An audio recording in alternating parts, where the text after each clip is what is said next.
আহ, যাক আশা করি সবাই ভালো আছেন। আমিও ভালো আছি। তো অনেকদিন ধরে ট্যুর করতেছি না, কারণ দেশের পরিস্থিতি ভালো ছিল না। এখন একটু ইমপ্রুভ হয়েছে।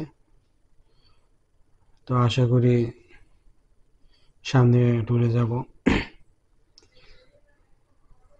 কোথায় যাব সেটা জানি না, তবে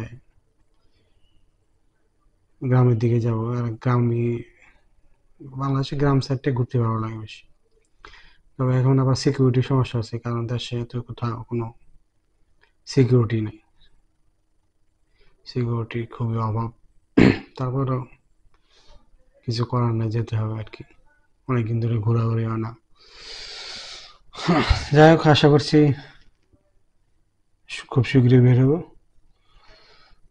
তো আমার ভিডিও শীঘ্রই আপলোড করব।